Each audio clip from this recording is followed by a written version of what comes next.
It's Imperial Carter, the voice of hip hop, and you tune in live with Flyboy Radio. I'm here live with Pavy, man. Chicago MC. What's going on, dude? Hey, man, chilling, man. Well, first of all, thank y'all for having me on. Appreciate it. Much appreciated. Yeah, man, just chilling. I hope I'm on the album. Yeah, definitely, man. The people from Done Deal PR, they hit me up. Was like, yo, we got an artist. Are you interested in interviewing? I was like, yeah, sure. So they sent me the link to your album. Like I say, I was pretty impressed, man. You definitely got some skills. Appreciate it, man. Appreciate that. All right, so what we're gonna do, man, for my viewers, in case they haven't heard your album, Middle Class Ignorance, we're gonna break it down track by track. Just have you explain your concepts and your methods, for your music or whatever, and hopefully introduce some new viewers to your music, man. All right, cool. Definitely. All right, so first off, Middle Class Ignorance. How'd you come up with the title? Actually, I came up with the title when I was 18, so like I actually don't remember exactly how I came to mind, but it's taking on many different meanings as time has went by. Simply because I made it when I was 18, the album came out when I was 20, so of course my life has changed. But the middle class part is like I grew up middle class child, and the ignorance part is I'm a firm believer that like in order for you to achieve big things, you can't really understand your odds. If you fully understand and come to grips with your odds, you wouldn't even attempt. Like, why would I attempt to be the biggest artist on the planet when there's 20,000 people around me doing the same thing? Logically, it makes no sense. So if I thought about it logically, I wouldn't even attempt. So ignorance is very important when you're dreaming. Not being ignorant, but like the sense of being ignorant to your odds. So that's what the ignorance part comes from. Okay, yeah, I understand that, man, because a lot of people, they start rapping or whatever, and then they try to be the biggest thing, like, right off the bat, but it definitely takes time to get to where you need to be and where you want to be. Exactly. And, like, logically, you wouldn't even attempt.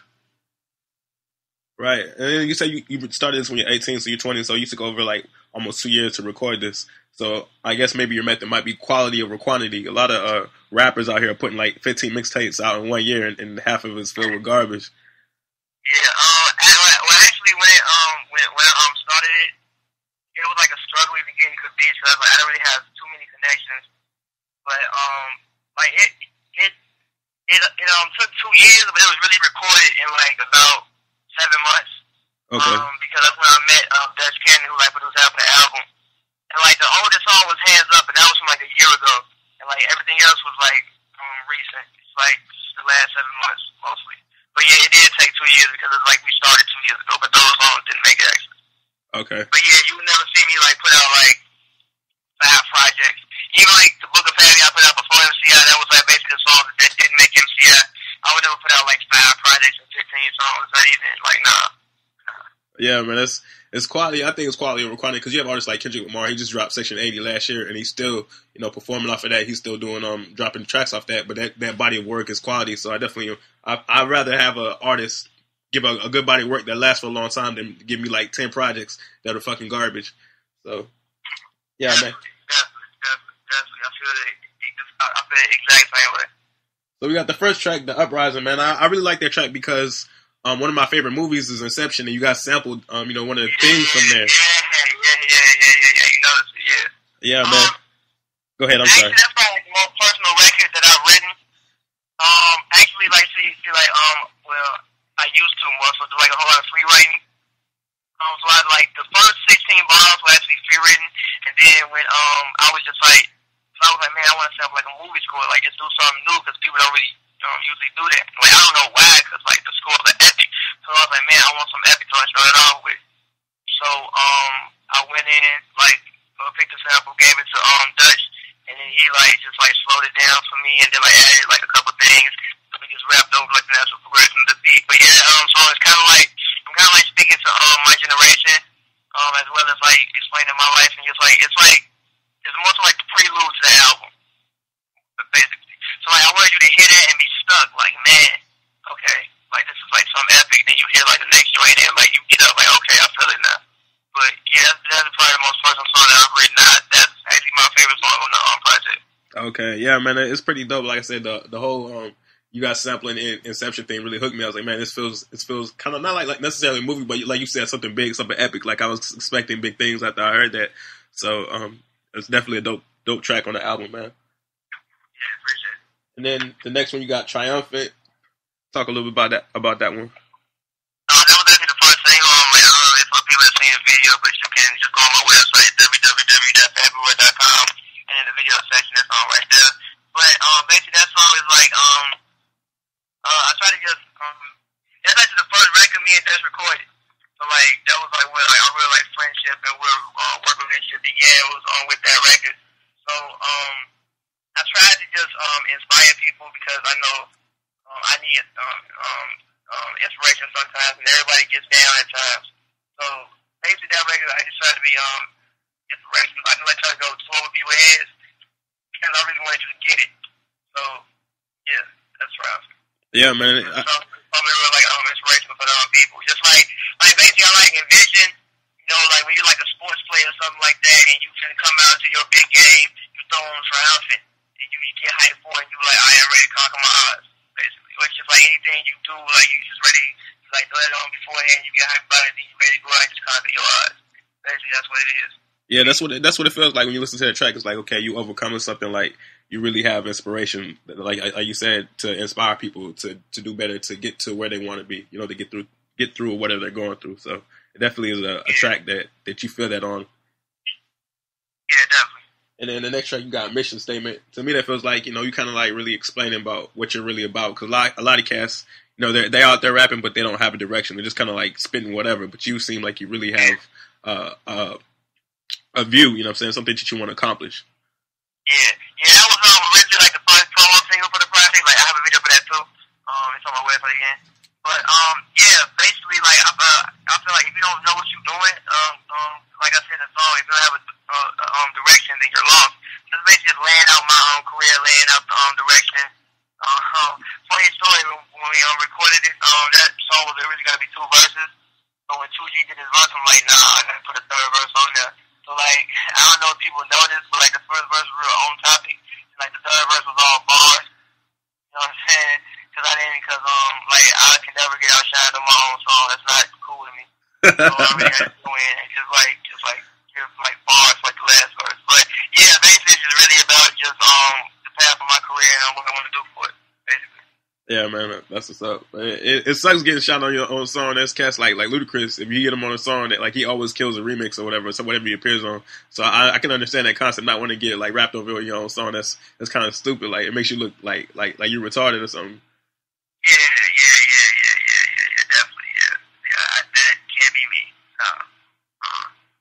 And then the next track we got is Hands Up. To me, I feel like it's kind of like not really a party song, but you can kind of like vibe to it in the club or whatever. To me, like I could see like T.I. rapping on like right on side of it, right on top of it with you or whatever.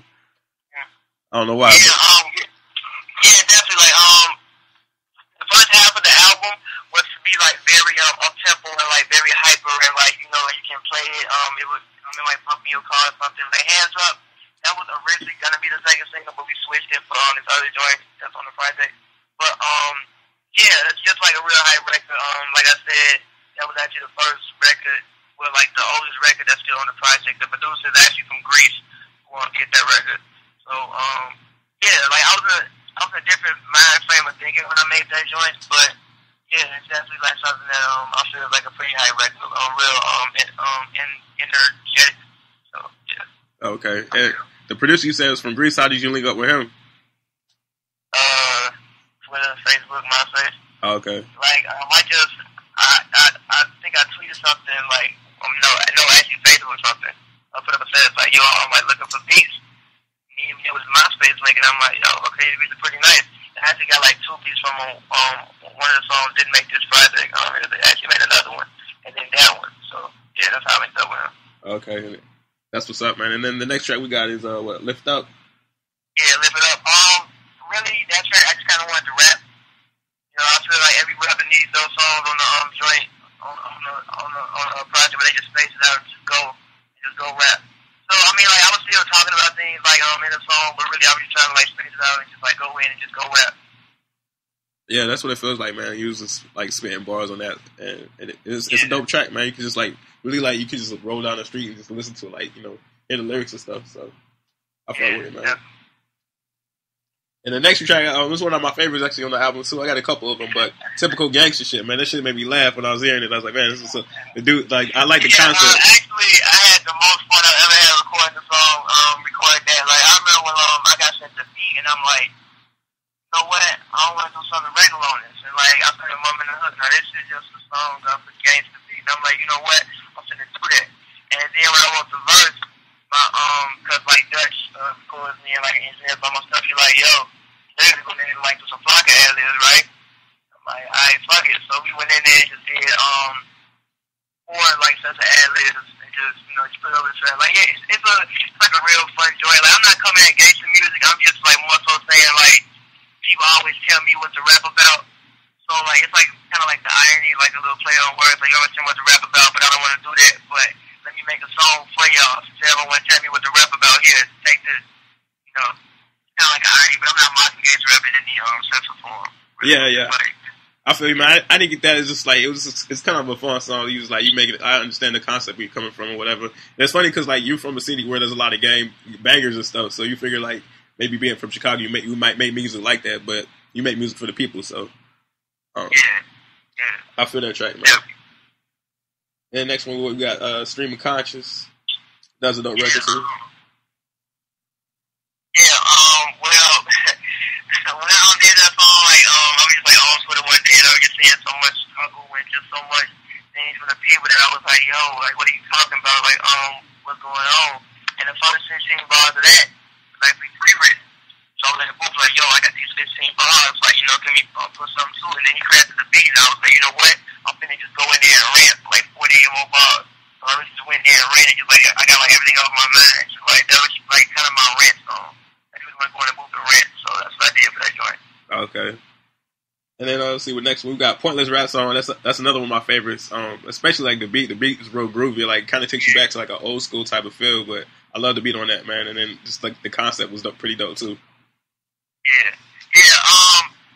That was another one of the joints. Like I just really wanted to rap. I mean, like people actually feel the concept that like I didn't figure out when I was making the record. Like really actually want to go in there and just like rap, just like put 2 good verses together. My man Vince Spencer helped me out on that one. I really wanted to put 2 good verses together and just rap on it. But it finally came out to the point where like, it was like speaking against people who do make fun of the song. Like they just only rap and talk about nothing at all. So yeah, just go in there and just rap and just have a good performance on the record. That's basically what that was for. Yeah, I do love the beat. Like I remember when I came in the studio, that's was like, yo, I got some Maybach music for you. Like, oh, for real? You played it. I'm like, yeah, I need that. So yeah, that's basically how I went down. Yeah, man. And then the next one, number 9, Peer Pressure. That's another concept I like too, because you're going through like the shit that everybody goes through at your age. You know what I'm saying? You're 20 years old or whatever, but the lot of cats are smoking weed and drinking and stuff. And then you had the interlude on there with the Outcast shit in the background. That was pretty dope. Yeah. I remember one day I was leaving the studio and I was like, man, like I got every kind of song. Like, what song don't I have? And then Dutch was like, man, you ain't got a weed song. And like he said it jokingly, but don't joke about ideas to me because I just take them and use them. I was like, man, I don't have a weed song. I was like, man, I'm finna get 3 of the biggest weed heads I know to come in there and talk about weed, and then I'm gonna come on the song and talk about how like I don't smoke and see if people even notice that I'm doing that. Basically, like and then like I love my verse. My verse basically tells you like, yo, I just made this song. I know y'all love weed. I don't even smoke. Like I don't even know if people really got the irony in my verse. And then like the skit, just the Outcast just took it to a whole different level because it just made it such like he like gave it that smoke session atmosphere, to, like put you in the mood for the song. So yeah, I really like that song. So and then JDP blessed the hook, like it's just beautiful. Yeah, man. So I mean, what's behind that? Like a lot of cats or kids, you know what I'm saying? They would like smoke weed at your age or whatever. Why do you like choose not to smoke weed and really not really drink or nothing like that? What Because, like, well, me, I mean, like, it like, kind of ties into, like, the song that's collectively on the album. Basically, I just feel like I don't want to do those, like, well, first of all, like, I have smoked before, but I really just don't like the feeling of being high. And, like, as far as drinking, I just feel like there's so much better things I could be doing with my time. And just, like, I kind of feel guilty when I'm not, like, putting something towards my class. Like, even if I'm just sitting at home, just sending emails, or if I'm just sitting at home free writing, like, writing a bunch, like, I'll probably never use. I just feel guilty when I don't give my all to my craft. So that's why I don't really go out and party. And then, like, another thing, I don't really have anything to celebrate about.